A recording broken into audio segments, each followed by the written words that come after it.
वंदे पुरुषोत्तमम।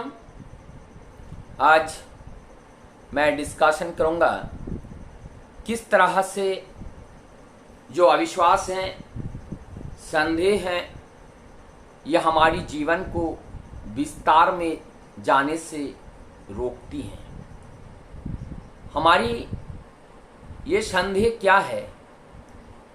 सत्य के प्रति अविश्वास।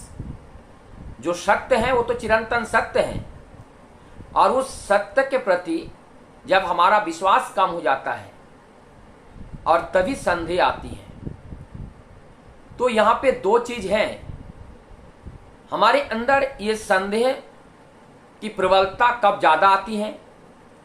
ये संदेह की प्रबलता तब ज्यादा आती है हमारा बंधु बांधव, हमारे सहचार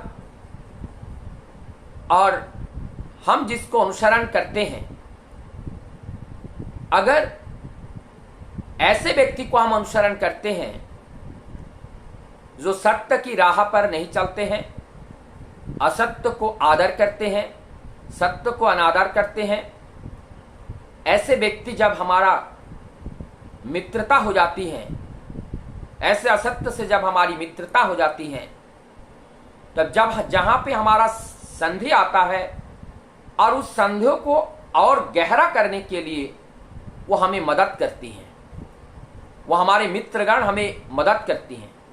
विभिन्न उदाहरण के माध्यम से वो हमारे उस बात को प्रूफ करने के लिए या सत्य साबित करने के लिए प्रयास करते हैं, जिससे हमारा मन में वो अविश्वास, सत्य के प्रति अविश्वास और गहरा हो जाता है। और जब ये अविश्वास गहरा हो जाते हैं तब हमारे अंदर संकोच आता है। संकोच का मतलब होते हैं संकुचन। हम विस्तार में जा करके हम संकुचित होकर के हम अपने आप में कोसने लगते हैं, हम अपने आप को समाहित कर लेते हैं, अपने आप को इकट्ठे कर लेते हैं, हम विस्तार पे उसको नहीं ले जा पाते हैं। तो ये संदेह कहाँ से आती हैं, कैसे उत्पन्न होती हैं, इस चीज को अगर हम देखें, ये संदेह ही हमारी अविश्वास है, और ये अविश्वास ही असफलता का कारण होता है। किसी भी कार्य को जब हम करने के लिए उतारते हैं, दो बातें हैं। कॉन्फिडेंशियल उस कार्य को अगर हम करने जाएं अर्थात विश्वास के साथ, तो उस कार्य में हमें अधिकतर सफलता मिलती है।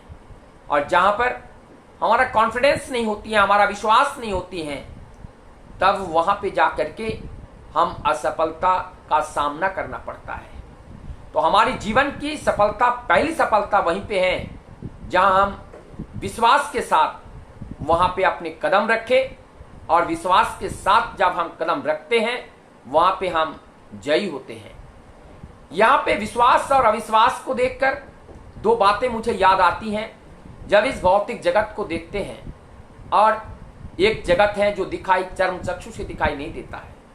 ये जो भौतिक जगत है, ये जो विश्व पिता का साकार रूप है, लेकिन ये साकार जो रूप होते हैं भौतिक जगत में जो दिखता है, ये कुछ दिन के लिए रहता है, इसलिए इसको नित्य नहीं अनित्य कहते हैं। और ये अनित्य वस्तु इसीलिए परम पिता ने ये हमारे लिए ये सृजन किए हैं, ताकि हमारी आवश्यकताओं की पूर्ति हो, क्योंकि हम भी इस भौतिक जगत में साकार रूप धारण करके आए हुए हैं। इसलिए इस देह की रक्षा के लिए अनेकों वस्तुओं की आवश्यकता है, इसलिए प्रभु ने दया करके ये सृजन किए हैं। लेकिन मात्रा से अधिक अगर हम इसका प्रयोग करते हैं तो हमारी जीवन में ये नुकसान पहुंचाता है, और धीरे धीरे हमारी इस शरीर को वो क्षय की ओर ले जाते हैं। तो कितना हमें उस वस्तु का प्रयोग करना है, कितना हमें लेना है, ये परम दयाल वो आचार्य के रूप में आकर के हम लोगों को बताते हैं। लेकिन दुर्भाग्यवश यदि हम उनको ग्रहण नहीं कर पाते हैं, हम अगर इस धरती पर आकर सब कुछ पा करके उस परम प्रेममय को भूल करके अपने ही तरह इस जगत में जब चलना शुरू करते हैं, तब हम केवल उतना ही कर पाते हैं जितना हमारे देह के लिए लाभदायक होती है। हम उस बात को समझ सकते हैं और कर सकते हैं, उसके अलावा इससे ज्यादा हम कुछ नहीं कर सकते हैं। लेकिन जब केवल हम व्यक्ति स्वार्थ तक सीमित रहते हैं तब हम संकुचित हो जाते हैं, और संकुचित होते होते हम जड़वत हो जाते हैं, अज्ञानता में घिर जाते हैं, और हमारी जीवन में जो इस मनुष्य तन को मिला था जिस सफलता के लिए, उस सफलता से हम वंचित रह जाते हैं, और उस कर्म फल को भोगने के लिए फिर इस धरती पर किसी ना किसी योनि में कर्म के अनुसार मुझे बारंबार आना पड़ता है।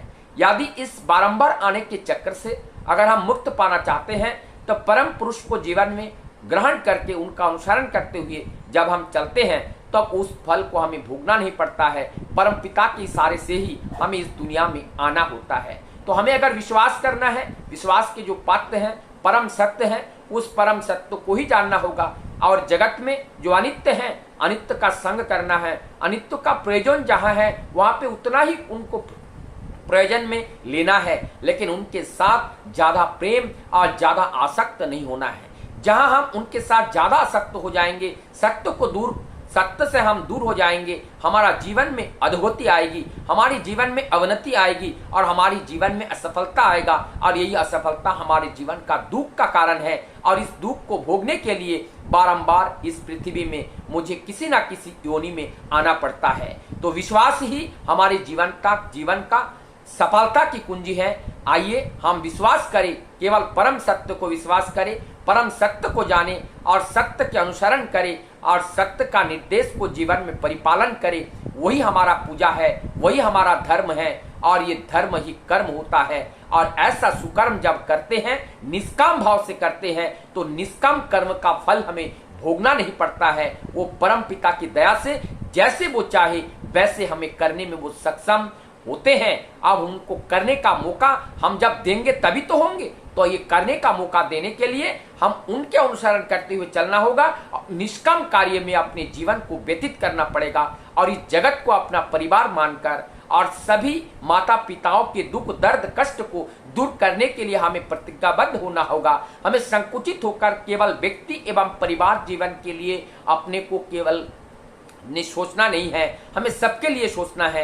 जगत का कल्याण कैसे हो, पूरे समस्त जगत का, प्राणी जगत का, और इस भौतिक जगत के जो भी सृष्टि है प्रभु के द्वारा संपूर्ण सृजन की रक्षा हम कैसे कर पाए, ऐसा चिंतन, ऐसा विचार में जब हम जीते हैं तो हम जीवन विस्तार की ओर ले जा पाते हैं। और विस्तार ही जीवन है, विस्तार ही प्रेम है। वंदे